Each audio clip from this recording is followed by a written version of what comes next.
Así que, Roca, empezamos ya porque tenemos a Mario Lozano, virólogo, que va a hablar con nosotros. Mario, ¿me estás escuchando? Sí, ¿qué tal? Buenas noches. ¿Cómo les va a todos ustedes? Buenas noches. Bueno, Hola Roca, Mario, arranca. buenas noches, Buenas tardes, buenas noches. qué gusto de verte. Igualmente, Susana, ¿cómo les va a ustedes? Muy Muy bien. bien, muy bien. Bien, todo bien, con ganas de saber tu punto de vista con respecto a los testeos rápidos, la cantidad de testeos que se están haciendo. Quiero tu opinión, tu punto de vista. Bueno, ustedes vieron que en estos días se ha aumentado, en estas semanas, hemos aumentado la cantidad de testeos mucho en Argentina, sobre todo en aquellos lugares donde se supone que hay más vulnerabilidad de acceso de la epidemia, que son los barrios más populares, que son los geriátricos, por ejemplo, y se ha ido a buscar al virus en aquellos lugares donde se supone que puede estar corriendo. Esa es la razón también por la que hemos empezado a detectar muchísimos más casos que los que estábamos detectando. Es importante que Argentina haga más testeos en esta época en donde la enfermedad está produciendo aumentos más importantes de los que veníamos acostumbrados. Teníamos hace 15 días nada más 100 casos por día en promedio y ahora estamos en un pico de 700 en estos últimos 2, 3 días, lo que es un aumento importante. Por suerte eso no está siendo reflejado en el número de muertes, digamos, no hay un aumento proporcional y exponencial del número de fallecimientos, pero hay que estar muy precavido y hay que estar, creo que es muy importante que las autoridades sanitarias eh, utilicen, como están haciendo, los testeos para rastrear los posibles contagios y aislar más fuertemente a esas personas que están contagiadas. Esa es la estrategia que han seguido los países que han tenido éxito con el control de la epidemia, y es importante que Argentina empiece ese camino ahora que empezaron a aumentar significativamente la cantidad de enfermos, ¿no? Mario, ahora llega el frío más fuerte. ¿Cómo hacemos para distinguir los síntomas? Porque los síntomas del COVID y de la gripe muchas veces son muy parecidos. ¿Cómo o cuándo nos tenemos que preocupar si nos resfriamos, si nos duele el cuerpo, si nos duele la cabeza, la garganta? Claro, un resfrío común no debería preocuparnos. O sea, cuando estornudamos, cuando tenemos esos síntomas leves de un resfrío común, no deberían preocuparnos. Pero si tenemos dolor de músculos, dolor de cabeza, dolor de garganta o cualquiera de los síntomas más clásicos del COVID que se están difundiendo, la falta de sensación de olfato, de gusto, que tienen que ver más específicamente con este virus, seguramente vamos a hacer un caso sospechoso. Claro. Y se nos va a hacer el hisopado. Digamos, tenemos que avisar al sistema de salud y el sistema de salud nos va a hacer el hisopado para confirmar si somos o no un caso más de los contagiados por COVID. Hasta tanto no sea eso, apenas tenemos unos síntomas, lo que tenemos que hacer es el cuidado preventivo de aislarnos. Es muy importante que no bajemos la guardia. Argentina estaba atravesando muy bien la pandemia y era esperable un aumento de casos en algún momento, pero no nos debería pasar que porque creamos que estábamos atravesando bien la pandemia y empezaron a relajarse algunas actividades, como se ha hecho, bajemos la guardia y no nos cuidemos y no cuidemos a los otros, ¿no? Es muy importante que nosotros aprendamos a entender y actuar de manera de que cada uno de nosotros somos potencialmente un transmisor del virus, aun cuando no lo sepamos, y por eso tenemos que seguir las recomendaciones del Ministerio de Salud, de cuando salimos a la calle, hacerlo con cuidado, con el distanciamiento personal, con el tapabocas, no estar en actividades donde haya muchas personas, tenemos que garantizar el lavado de las manos, la higiene personal. Es muy, muy importante que no bajemos la guardia. Vos sabés, Mario, que en los inviernos, y me ha pasado a mí como a todo el mundo, no sé, a veces vienen unas gripes brutales que no tienen nada que Así ver, es. porque el año pasado y el anteaño yo tuve unas gripes terribles y bueno, Sí, me sí. dolía el cuerpo y la cabeza y fiebre y bueno, no era COVID. Entonces, que la gente Pero tampoco se desespere, porque habitualmente las gripes lo que genera es absolutamente. dolor del cuerpo. Claro. Calculen que aún hoy, que todavía no estamos en invierno, el 90% de los casos que son sospechosos de COVID resultan ser negativos por COVID. O sea que hay otra enfermedad o otro problema que está generando síntomas parecidos, como decía Daniel. La mayoría de los virus tienen un grupo de síntomas que son muy parecidos entre ellos y que si uno no hace el análisis específico no sabe por qué virus está enfermo. Antes, cuando éramos chicos, a nuestros padres le decían se enfermó por un virus, cuando era que no sabían por qué se había enfermado. Ahora, con la tecnología más moderna, podemos diferenciar de qué virus estamos enfermos o no, pero hay que hacer ese análisis, si no, por la clínica no siempre es seguro.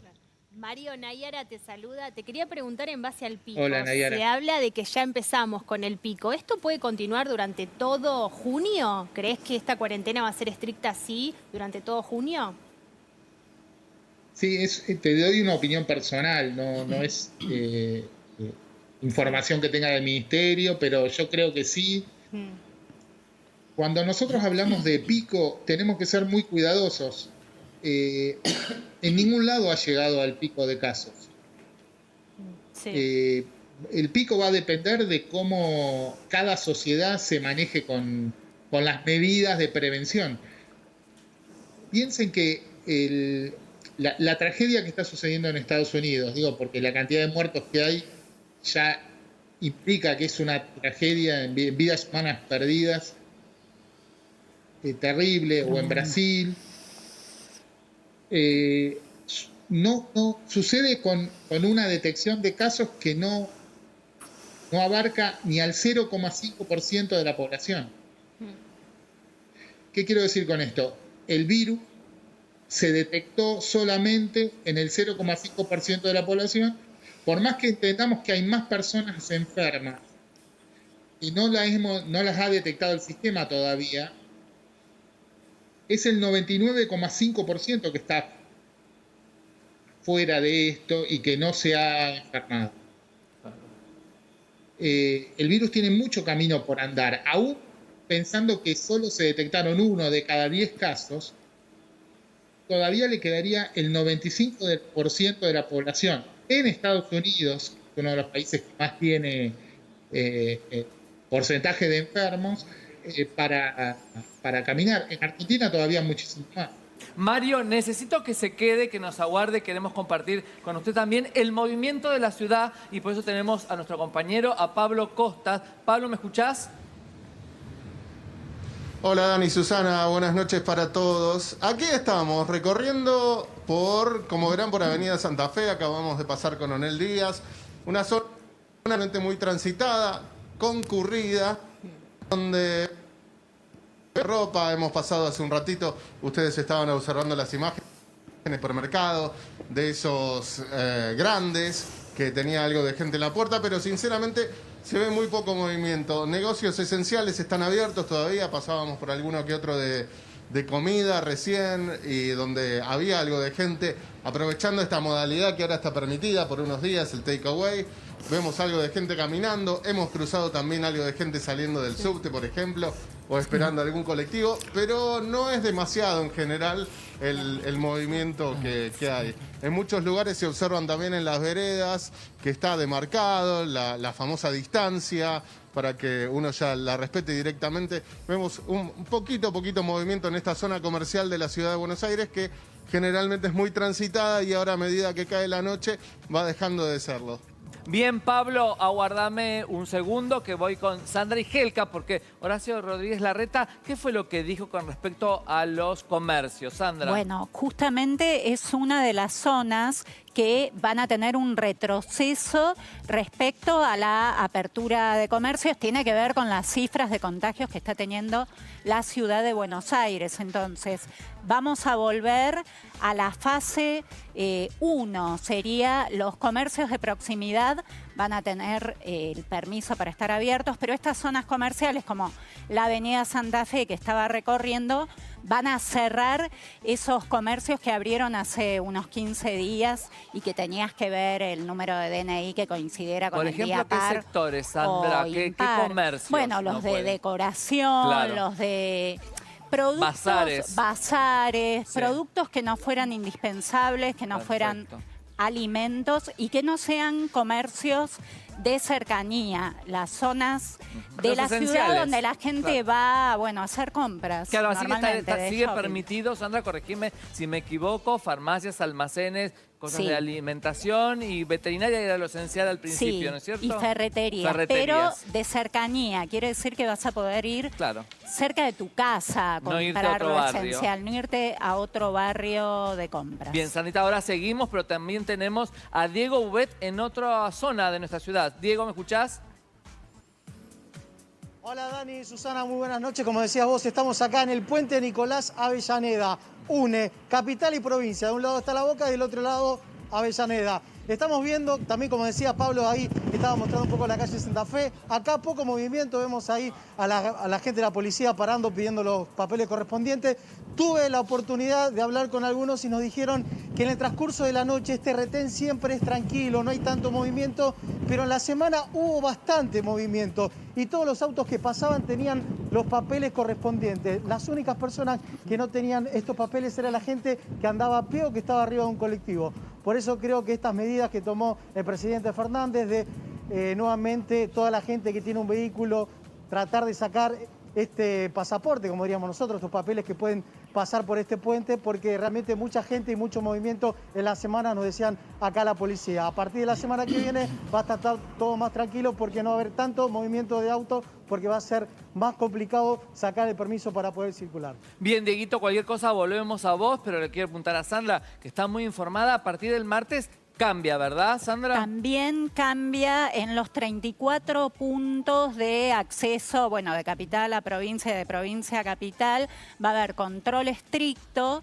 El permiso va a haber que renovarlo. Igual hay tiempo hasta el 29 para, bueno, entrar online y renovarlo, pero también el gobierno de la ciudad anunció que va a usar una suerte de anillo digital de control de las patentes, del permiso, que quien sea trabajador esencial o, bueno, quien tenga el permiso para circular, incluso algunas actividades que no requerían permiso hasta ahora van a requerirlo. Así que un control estricto y Más también estricto. más estricto y el cierre de algunas estaciones de trenes en la ciudad de Buenos Como Aires. fue en un momento, en un comienzo, en un principio. 11 se van a cerrar de las que están Wow. abiertas. Bueno, ojalá que a mí no me toque la estación que necesito. No, obviamente. Roca, seguimos con Mario, ¿te parece?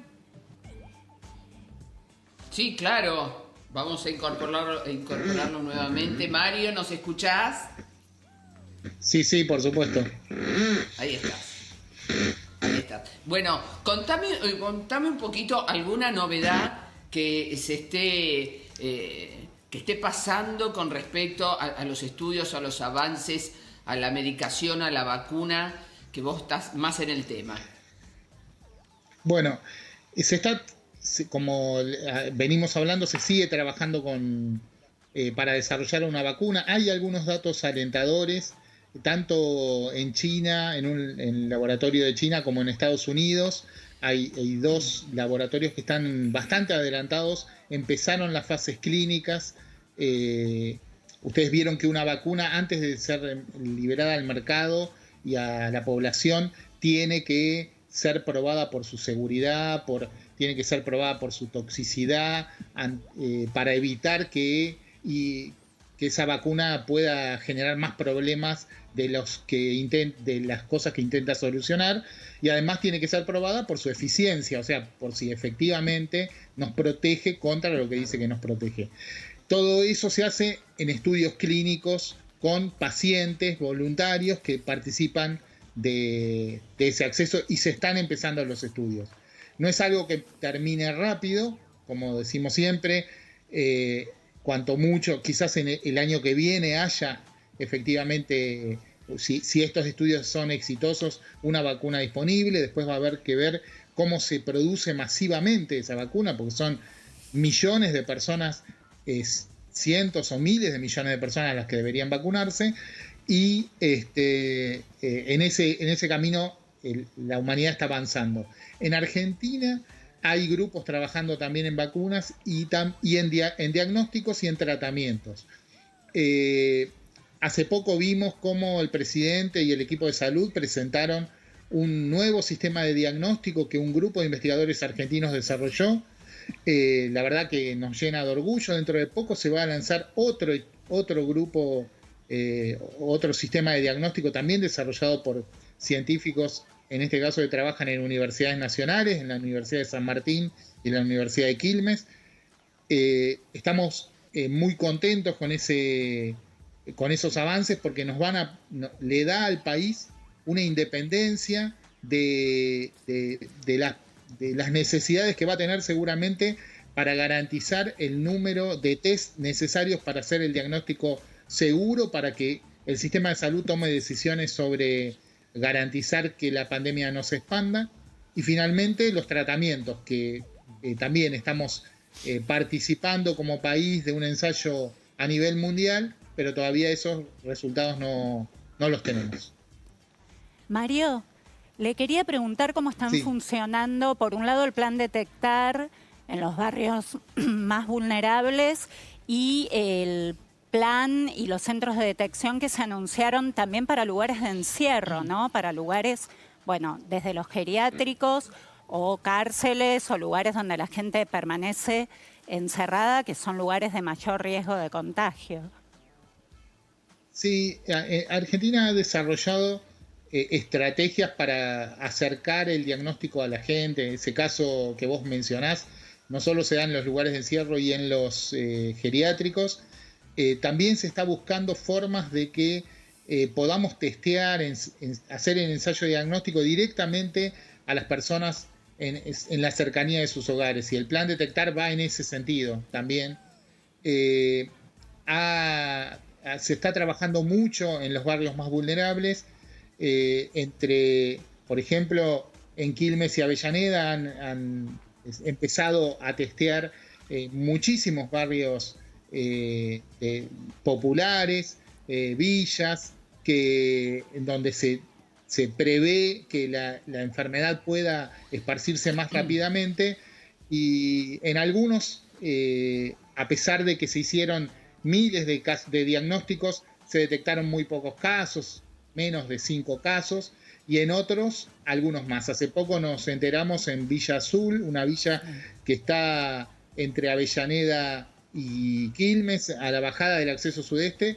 En 3 días se detectaron 53 casos, cosa que es muy importante hacerlo, pero también genera estas prevenciones que veníamos mencionando, que es asegurarnos que las personas a las que le detectamos puedan hacer el aislamiento preventivo. Para eso, en los municipios y en la capital federal también se establecen lugares de cuidado seguros, que no necesariamente son hospitales, pero que tienen un equipamiento mínimo, que no tienen camas de terapia intensiva, pero que sí pueden mantener a las personas que no podrían hacer un aislamiento en sus hogares. En Quilmes, por ejemplo, hay uno de esos centros de aislamiento es en la propia Universidad Nacional de Quilmes, que prestó sus instalaciones para hacerlo. Mario, y en base al virus que llegó en estos sectores, ¿a causa de qué crees vos que llegó tan rápido? No, la verdad es que no creo que haya llegado tan rápido, Nayara. Tardó, Vos pensás que el virus vino de personas que viajaron por trabajo o por turismo y lo trajeron al país y demoró más de 2 meses en llegar a esos lugares. Claro, quizás no había el problema antes es cuando detección. no parece ser el caso, porque cuando hay muchos lugares que donde se va a buscar y se testea en el detectar a gente que tiene síntomas, pero que no estuvo cerca necesariamente de las personas infectadas, no se detecta en muchos casos. Sí se detecta en los lugares donde, en algunos lugares en particular.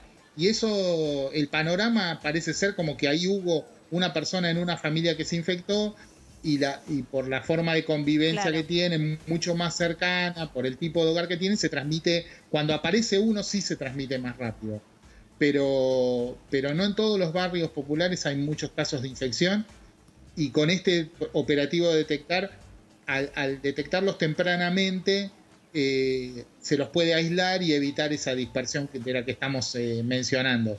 Si hubiese llegado temprano a los barrios populares, la cantidad de infectados sería muchísimo más grande. Gracias, Mario, como siempre, por tu aporte y por tu tiempo. Te mando un cariño grande.